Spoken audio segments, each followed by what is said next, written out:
ఆరాధించుటకు సహాయం చేయండి తండ్రి.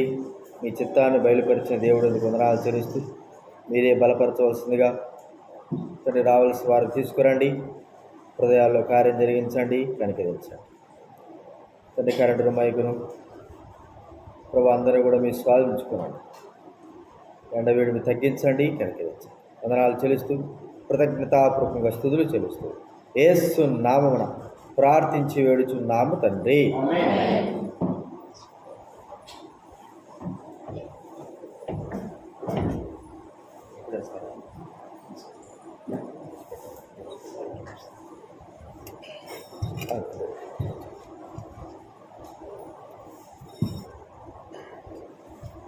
దైవాక్యంలో నుంచి కొన్ని మాటలు చూస్తుందా. నిర్గమాకాండం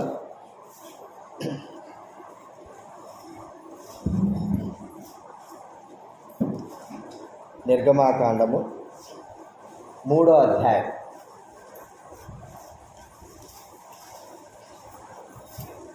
14వ వచనం మనమందరం కూడా కలిసి చదువుకుందాం. బైబిల్ ముందు భాగం నుంచి 46వ పేజీ. నిర్గమాకాండం 3వ అధ్యాయము 14వ వచనము మనమందరం కూడా కలిసి చదువుకుందాం.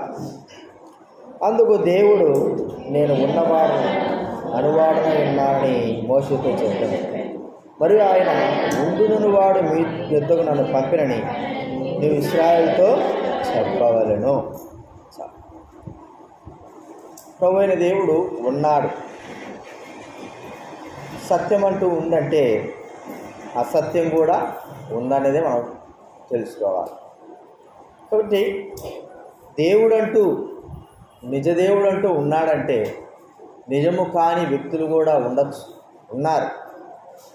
అయితే ప్రభు తన గురించి తాను చెప్తున్నటువంటి మాట మోషే అడిగాడు కదా, ప్రభువా మరి నువ్వు నిజంగా దేవుడు అయితే ఇశ్రాయేలు ఆయన పేరు ఏంది అని అడగమంటే నేనేం చెప్పాలా అడిగితే అన్నప్పుడు నేను ఉండేవాడును అని చెప్పవు అని సెలవిస్తావు. ఉన్నాడు. ఈ ప్రభు అయిన దేవుడు తనను తాను ప్రత్యక్షపరచుకోకపోతే మనము నిజదేవుని తెలుసుకునేవారం కాం, గుడ్డితనంలో ఉండేవారమి, మరి మరణ మార్గం నడిచేవారమి, సత్యమును గ్రహించలేని వారము. మన జీవితాల్లో నిత్య రక్షణ అనేది మనకు ఉండేది కాదు. కాబట్టి ఆయన ఉన్నాడు కాబట్టే ఈ దినాన ఆయన తెలుసుకున్నాం, నిజదేవుని రక్షకుని విశ్వసించాం, సత్య మార్గంలో మనం నడుస్తుంటున్నాం. కాబట్టి తనను తాను దేవుడు ఎలాగ ప్రత్యక్షపరచుకున్నాడు. ఈ భూలోకంలో ఎన్నో వంశాలు ఉన్నాయి, ఎన్నో జాతులు ఉన్నాయి, ఎంతోమంది ప్రజలు ఉన్నారు. అయితే మొట్టమొదటగా దేవుడు తనను తాను ప్రత్యక్షపరచుకున్నటువంటి ఉన్నాడు అనేటువంటి దేవుడు తనను తాను ప్రత్యక్షపరచుకున్న సందర్భాన్ని మనం చూద్దాం. ఆదికాండం 12వ అధ్యాయం. ఆదికాండం 12వ అధ్యాయము మొదటి 2 వచనాలు దయచేసి చదవండి ఎవరైనా. యెహోవా, నీవు లేచి నీ దేశం నుండి నీ బంధువుల దగ్గర నుండి బయలుదేరి నేను నీకు చూపించి దేశంలోకి వెళ్ళుము చేసి నిన్ను ఆశీర్వదించి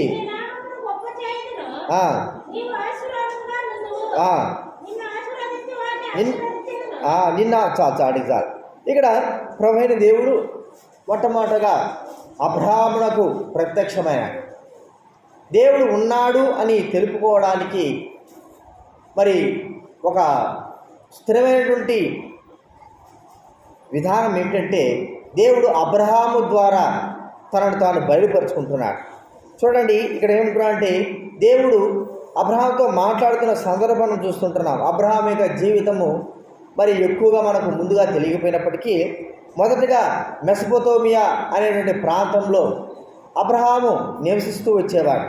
చరిత్రకారులు చెప్పేది అబ్రహాము మరి విగ్రహాలను తయారు చేసేటువంటి వ్యక్తిగా మనం చూస్తూ ఉంటున్నాం. అలాంటి వ్యక్తి జీవితంలో మొట్టమొదటిగా మనం చూస్తుంటే దేవుడు ప్రత్యక్షమై లేకపోతే దేవుడు తనతో మాట్లాడిన సందర్భం, దేవుడు తనతో మాట్లాడిన సందర్భాన్ని ఇక్కడ మనము చూస్తూ ఉంటున్నాం. నేడు దినాన మరి జయశ్రీరావు అంకులు కూడా నందిగాంలో ప్రత్యేకమైన పూజలు జరుగుతూ ఉంటే అబ్రహాము గురించి మరి దేవదాస్ గారు అబ్రహాము గురించి చెప్తూ ఏమన్నాడంటే, చిన్న వయసులో అబ్రహాము వాళ్ళ తండ్రి వీరందరూ కూడా బొమ్మలను పూజించేవారు, బొమ్మలను చేసుకునేవారు, పూజించేవారు. ఒకరోజు ఏం జరిగిందంటే, చాలా బొమ్మలు పూజిస్తూ ఉన్న సందర్భంలో వాళ్ళ అబ్రహాం యొక్క తండ్రి తెరహు అనే వ్యక్తి ఎక్కడికో బయటికి వెళ్ళాడు. అబ్రహాము చిన్న వయసు బయటికి వెళ్ళినప్పుడు ఈ అబ్రహాం ఏం చేశా అంటే, అక్కడ ఉన్న బొమ్మలన్నిటినీ కాలు చేతులన్నీ ఎరగొట్టేసి ఎక్కడిదక్కడ బారేసినాడు. ఎక్కడక్కడ బారేస్తే వాళ్ళ తండ్రి తెరహు అబ్రహాం యొక్క తండ్రి వచ్చాడు. వచ్చి చూసినప్పుడు చంద్రవందరగా ఉంది. బొమ్మలు కాళ్ళు విరిగిపోయి ఉన్నాయి, చేతులు విరిగిపోయి ఉన్నాయి, తలలు విరిగిపోయి ఉన్నాయి. ఇవన్నీ చూసినప్పుడు మరి తెరహుకు అనుమానం వచ్చి, ఏం జరిగింది, ఏమైంది ఇక్కడ అంటే, అబ్రహాం అంటున్నాడు, మరి వాళ్ళ ఆయనతో చెప్పాడంట, నాయన నువ్వు అట్లా పోగానే ఇక్కడ యుద్ధం జరిగింది. యుద్ధం జరిగేలాక ఏంద్రా ఏమి యుద్ధం జరిగిందంటే, ఈ బొమ్మలు కొట్లాడుకున్నాయి. ఈ కొట్లాడుకున్న సందర్భంలో ఏమంటే, ఒక్కొక్క కాలు ఒక్కొక్క చెయ్యి, ఆ బొమ్మలు చేతుల కాలు వాటి విరిసేసుకున్నాయి, ఇట్లా పడిపోయినాయి అని చెప్పాను. వాళ్ళ ఆయన అన్నాడు, ఏమైనా బుద్ధి ఉందా నీకు అసలు దీంట్లో జీవమే లేకపోతే ఎట్లా కొట్లాడుకుంటాయి అని.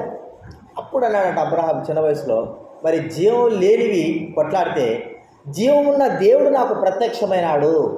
జీవం లేనివి కొట్లాడి ఇరిగిపోయినప్పుడు నువ్వే చెప్పావు కదా, జీవం లేదని చెప్పావు కదా, మరి జీవం ఉన్న దేవుడు నాతో ప్రత్యక్షమయ్యాడు, నాతో మాట్లాడాడు.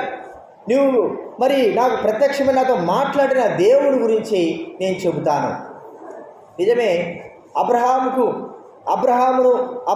దేవుడు వెతకలేదు, కానీ దేవుడే అబ్రహాముకు తనను తాను ప్రత్యక్షపరుచుకున్నాడు. చూడండి, మన జీవితంలో మనకు జ్ఞాపకం చేసుకుంటే యెషయా రాసిన గ్రంథం మనకు తెలిసిన మాటలే. యెషయా రాసిన గ్రంథం 65వ అధ్యాయం మొదటి వచనం చదవండి ఎవరైనా. నా యొద్ద విచారణ చేయని వారిని రానిచ్చితిని, నన్ను వెతకని వారికి నేను దొరికితిని, నేనున్నాను, ఇదిగో నేనున్నానని జనముతో చెప్పుచున్నాను. చాలు, ఇదిగో నేనున్నాను, నా పేరు పెట్టమని జనము, నన్ను వెతకని వారికి నేను దొరికితిని. అబ్రహాము దేవుని వెతకలేదు, నిజ దేవుడు తనకు ప్రత్యక్షము అంతకుముందు కాలేదు. తాను మరి బొమ్మలను ఆరాధించేటువంటి వ్యక్తిగా మనం చూస్తుంటున్నాం. ప్రియమైన వాళ్ళరా, ఉన్నాను అన్నటువంటి ఆ ప్రభువైన దేవుడు మొట్టమొదటిగా అబ్రహాముకు ప్రత్యక్షమైనాడు. అబ్రహాముకు ప్రత్యక్షమే, నేనే ఉన్నవాడును, నేనే అని తను తాను లోకానికి అబ్రహాము ద్వారా మరి ప్రచురం చేసుకుంటున్నాడు, బయలుపరుచుకుంటున్నాడు. ప్రియమైన వాళ్ళరా, అలాగా మరి ఆ సందర్భం నుంచి, ఆ ప్రాంతం నుంచి, ఆ దినాల నుంచి దేవుడు తను తాను ప్రత్యక్షపరుచుకుంటూ ఈ దినానికి ఇక్కడికి కూడా నిజ దేవుని యొక్క స్వరూపమును లేకపోతే నిజ దేవుడి యొక్క స్వరమును వినగలిగేటువంటి భాగ్యతను ఇక్కడున్న మనకందరూ కూడా దేవుడు దయచేశాడు. ఒకవేళ అలాంటి పరిస్థితి అబ్రహాముకే కలిగి ఉండకపోయి ఉంటే, అబ్రహాముకే దేవుడు ప్రత్యక్షతను చూపించకపోయి ఉంటే, ఇప్పటి వరకు కూడా ఈ లోకము చీకటిలోనే ఉండేది, మనము కూడా చీకటిలో ఉండేవారమే. కాబట్టి దేవుడు అబ్రహాముకు ప్రత్యక్షమై, దేవుడు మరి అబ్రహాము తనను వెతకకపోయినప్పటికీ తనను తాను ప్రత్యక్షమై ఉన్నానని తనను తాను తెలుపుకున్నాడు. ప్రియమైన వారులారా, అలాంటి జీవితం మన జీవితంలో కూడా కలుగుతూ వచ్చింది. దేవుడు మనకు ప్రత్యక్షపరుచుకున్నాడు. ఆ ప్రభువైన యేసు క్రీస్తు ద్వారా, యేసు క్రీస్తులో మరి ఉన్నానని ఆయన తెలుపుకుంటున్నాడు. దేవుని యొక్క ప్రత్యక్షత ప్రభువైన యేసు క్రీస్తులో మనకు కలిగింది. దేవుని యొక్క స్వరూపము, దేవుని యొక్క స్వరము, దేవుని యొక్క ఉన్నాడనేటువంటి ఆ విషయము యేసు క్రీస్తులో మనకు కలగడం అనేది మనం చూస్తూ ఉంటున్నాం. కాబట్టి ప్రభువును మనం ఆరాధించడానికి గల కారణం ఏంటంటే, మనం వెతకకపోయినా అబ్రహాములే మనం వెతకకపోయినా దేవుడు నేను ఉన్నాను అని ప్రభువైన యేసుక్రీస్తు రూపంలో మనకు తెలియజెప్తున్నాడు. ఆయన ద్వారా నిజ దేవుని మనం తెలుసుకోవడానికి, యేసుక్రీస్తు ద్వారా నిజ దేవుడు తెలుసుకోవడానికి మనకు దేవుడు సహాయం చేస్తూ వచ్చాడు. కాబట్టి ప్రభువును మనం స్తుతిద్దాం, ఆరాధిద్దాం. ఒకవేళ అలాగ మనకు దేవుడు సహాయం చేయకపోయి ఉంటే, ఎంతోమంది చీకట్లో ఉండేవారు. ఆ చీకట్లోనే ఒక మాట అన్నాడు కదా, యేసుక్రీస్తు వారు వచ్చిన సందర్భాన్ని బట్టి చెబుతున్న మాట. మత్తయి సువార్త 4వ అధ్యాయం 16వ వచనం చదవండి. మత్తయి సువార్త 4వ అధ్యాయం 16వ వచనం. జబూలూను ప్రాంతములలో కాపురం ఉండేను. నఫ్తాలి దేశంలో అన్యజనులు నివసించి గలిలేయు చీకటిలో కూర్చుంటున్న ప్రజలను గొప్ప వెలుగును చూచిరి.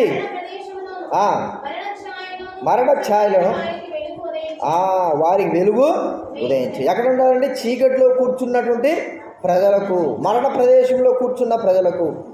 ప్రియమైన వారులారా, దేవుడు ప్రభువైన యేసు క్రీస్తు రూపంలో మనలకు ప్రత్యక్షపరచబడినాడు.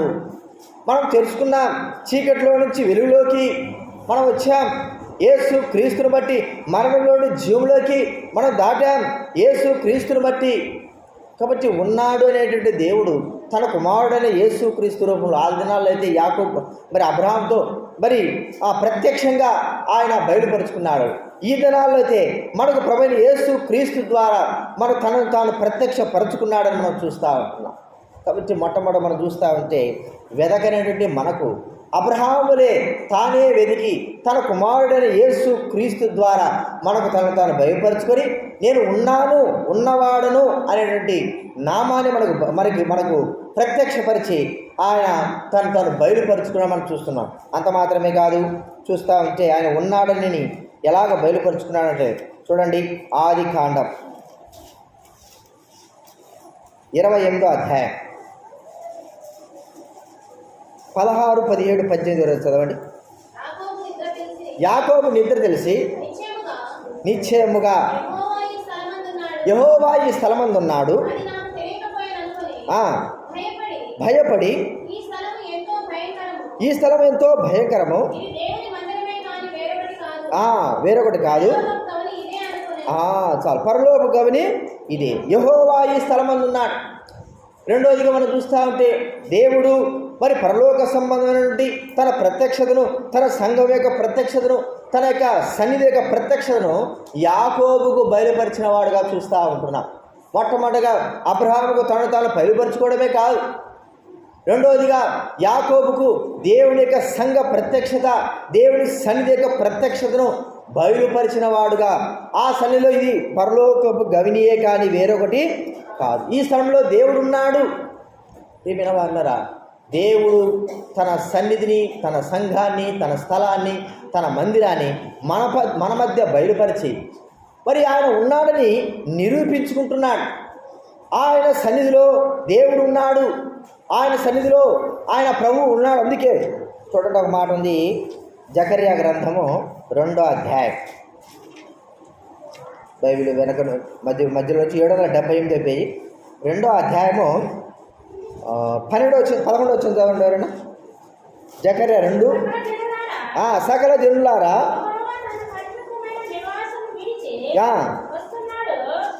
అది కాదండి 11వ వచనం. ఆ దినమున అన్ని జనులు అనేకులు హత్తుకొని నాకు జనుల కుదురు, నేను మీ మధ్య నివాసము చేతును,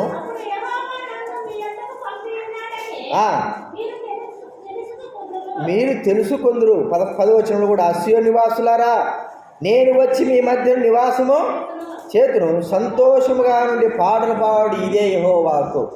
కాబట్టి మనం చూస్తూ ఉంటే ప్రభు ఇక్కడ మనతో నివాసం చేయడానికి, దేవుని సన్నిధిని ప్రత్యక్షతను నిలపడానికి కొరకై యాకోబుకి ఆ దినాల్లోనే ఆయన ప్రత్యక్షపరిచిన వాడుగా చూస్తూ ఉన్నాం. ఈ దినాల్లో సాక్షాత్తుగా తన సన్నిధిని, తన మందిరాన్ని మన మధ్య ఉంచినాడు. ఆయన నివాసం చేస్తున్నాడని సెలవిస్తున్నాడు, సంతోషంతో పాటలు పాడని సెలవిస్తున్నాడు, సంతోషించడని సెలవిస్తున్నాడు.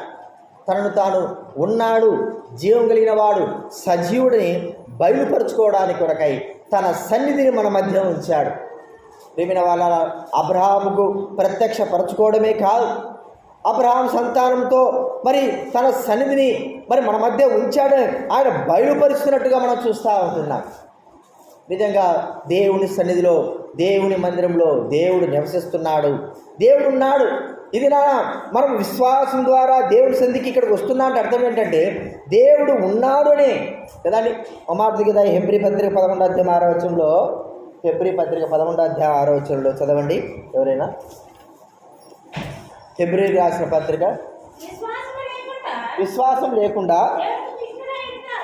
అసాధ్యము దేవుని ఎందుకు వచ్చేవాడు, ఆయన ఉన్నాడనియు తన్ను వెతుకు వారికి ఫలము దయచేవాడు నీవు నమ్మవలను కదా. ఆయన ఎందుకు వచ్చేవాడు, ఆయన ఉన్నాడు.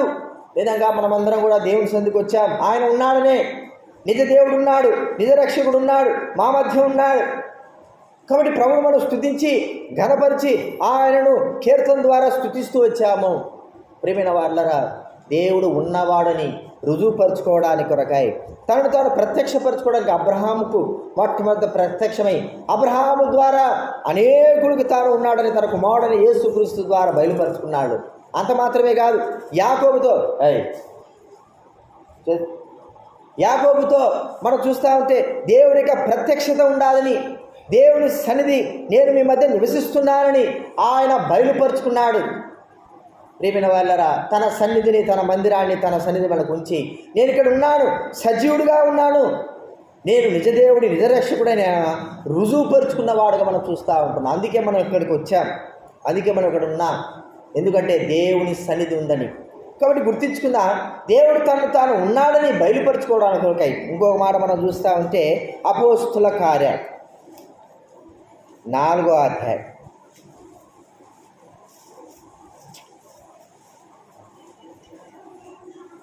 ఆ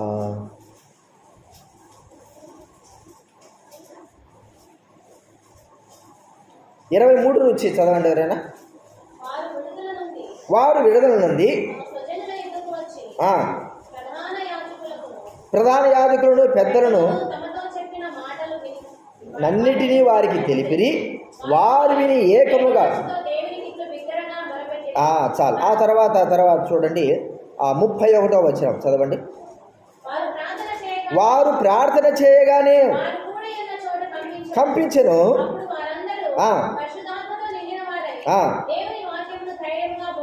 చాలు. ఇక్కడ ఈ సందర్భాలు మనం చూస్తూ ఉంటే మరి దేవుని సన్నిధి ఆ దినాల్లో దేవుని సంఘం అనేది 120 మందితో ప్రారంభమైంది. మరి తర్వాత అది అధికమవుతూ వచ్చింది. అయితే ప్రధాన యాజకులు, శాస్త్రులైన వారు మరి అపోస్తులను పట్టుకుని కొట్టడము, లేకపోతే వారు హింసించడం జరుగుతూ ఉన్నప్పుడు ఎంతో శ్రమ, బాధ, వేదన కలుగుతూ ఉంటే దేవుడు తమ మధ్య ఉన్నాడా లేదా అన్న విషయాల కొరకే వారు అక్కడ ప్రార్థన చేస్తూ వచ్చారు.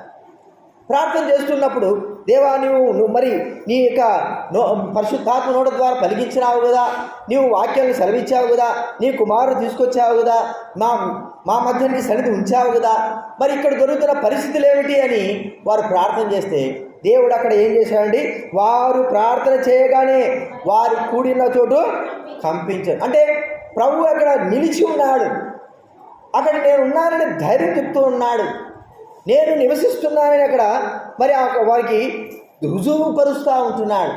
ప్రియమైన వారులారా, దేవుని యొక్క మందిరము, దేవుని సన్నిధిలో దేవుడు ఉన్నవాడు, ఆయన సజీవుడై ఉన్నాడు, ఆయన సజీవంగా నిలిచి ఉన్నవాడని బయలుపరుస్తూ ఉంటున్నాడు. తనను తాను ప్రత్యక్షపరచుకోవడమే కాదు, తాను మన మధ్య ఉన్నాడని ఆయన ప్రభు అయిన దేవుడు బయలుపరుచుకుంటా ఉన్నాడు, మనం చూస్తూ ఉంటున్నాం. అంత మాత్రమే కాదు, మనం చివరిగా ఒక మాట చూస్తూ ఉంటే ప్రభు అయిన దేవుడు మన మధ్య తన కుమారుడైన యేసుక్రీస్తు వారి యొక్క ఆత్మ రూపిగా సంచారం చేస్తున్నట్లుగా, అంటే మన మధ్య నివసిస్తున్నట్టుగా దేవుడే నివసిస్తున్న మాటలు చూడండి. యోహాను సువార్త 14వ అధ్యాయం, యోహాను సువార్త 14వ అధ్యాయం 9వ వచనం 8-9 చదవండి ఎవరైనా. అప్పుడు పిలుపు, ప్రభువా తండ్రిని మాకు కనపరచుము, మాకంతే చాలు ఆయనతో చెప్పగా యేసు, నేనింతకాలం మీతో ఉండినను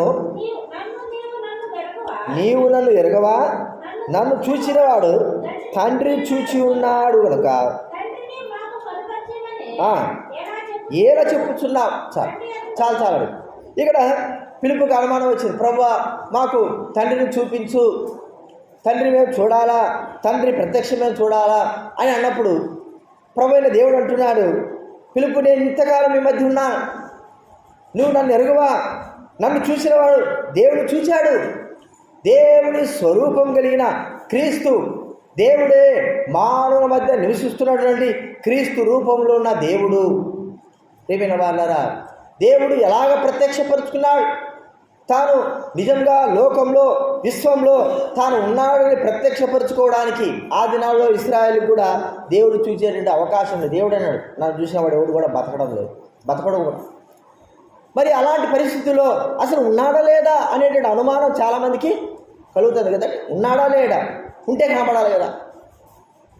అయితే ఆ సందర్భంలోనే నిర్గమాకాండం 32వ అధ్యాయం మనం చూస్తూ ఉంటే, మోషే కొండపైకి పోయినప్పుడు ఈ ఇశ్రాయేలు ఏం చేశారంటే, ఆ మోషే ఎక్కడున్నాడో తెలియదు, ఏ దేవుడు ఎక్కడున్నాడో మాకు తెలియదు.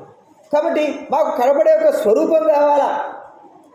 ఆ దినాల నుంచే దేవుని స్వరూపం చూడడానికి, దేవుని స్వరూపం మరి కనబడాలని ఆశ కలిగిన వారు ప్రజలు ఉన్నారు. కానీ స్వరూపము లేకపోవడం ద్వారా మరి దూడ స్వరూపము లేకపోతే వేరే బొమ్మల స్వరూపం చేసుకొని ఇక్కడే ఉన్నాడు దేవుడు అనేటువంటి అపోహ కలిగి ఉంటూ వచ్చారు. అయితే ప్రియమైన వాళ్ళరా, దేవుడు ఆయన చూడగలిగే కనులు ప్రతి వ్యక్తికి మరి దేవుడు ఇవ్వడానికి కొరకే ఏం చేశాడంటే తన కుమారుడైన యేసుక్రీస్తు రూపంలో ఈ లోకంలోకి వచ్చాడు. దేవుడి స్వరూపము కుమారుడైన యేసుక్రీస్తు యొక్క స్వరూపము ఒకటేగా ఉంది. ప్రియమైన వాళ్ళరా, దేవుడు తాను ఉన్నాడని నిరూపించుకోవడానికి కొరకై నేనే దేవుడును, ఇదే నా స్వరూపము, నన్నే మీరు సేవించాలని తెలుపుకోవడానికి కొరకై యేసుక్రీస్తు రూపంలో ఈ భూలోకంలో ఆయన జన్మించాడు. కాబట్టి ప్రభువైన దేవుడు ఉన్నాడని రుజువుపరచబడింది యేసుక్రీస్తు ద్వారా. ఇక ప్రభు నిజరక్షకుడైన దేవుని మనం ఆరాధించాలి, గణపరచాలా. ప్రియమైన వాళ్ళరా, రక్షకుడైన దేవుడు మన కొరకై ఈ లోకంలో మరి మన పాపముల కొరకు చనిపోయి సమాజముడు తిరిగి లేచాడు. యేసు క్రీస్తు రూపంలో వచ్చాడు. వెతకనే మనకు ఆ ప్రభువైన దేవుడు తను తానే బయలుపరుచుకున్నాడు. నేను మీ మధ్య నివసిస్తానని సెలవిస్తూ తన సన్నిధిని మన మధ్య ఉంచాడు. ఆయన స్వరూపము చూడాలని ప్రతి ఒక్కరికి కూడా యేసు క్రీస్తు స్వరూపంతో చూచే బాధ్యత మనకు అనుగ్రహించాడు. కాబట్టి ప్రియమైన వాళ్ళని గుర్తిద్దాం, ఆ ప్రభువును మనము స్తుతించి గణపరచాలా. ఉన్నాడు అని రుజువుపరచబడింది, ఉన్నాడు అనేకమైన లేఖనుల ద్వారా రుజువుపరచబడింది. ఇక అనుమానం లేదు, ప్రభువే దేవుడు, యేసే దేవుడు, ఆయనే రక్షకుడు. ఆయన రూపంలో ఏ స్వరూపంలో వచ్చిన దేవుడు మనకు తను తాను బయలుపరుచుకున్నాడు. కాబట్టి ఆ ప్రభువైన దేవుణ్ణి, రక్షకుడైన దేవుణ్ణి, విమోచకుడైన దేవుణ్ణి మనం ఆరాధించి ఘనపరిచి మహింపరచాలి. కాబట్టి ఆ విషయాలు జ్ఞాపకం నిజ రక్షకుడు మనకు బయలుపరిచి తాను ఉన్నానని బయలుపరుచుకొని యేసుక్రీస్తు రూపంలో మనకు ఆయన బయలుపరచబడ్డాడు. కాబట్టి ప్రభువును మనం స్తుతించి ఘనపరిచి మహింపరుద్దాం. విషయాలు జ్ఞాపకం పాట పాడుకుందాం.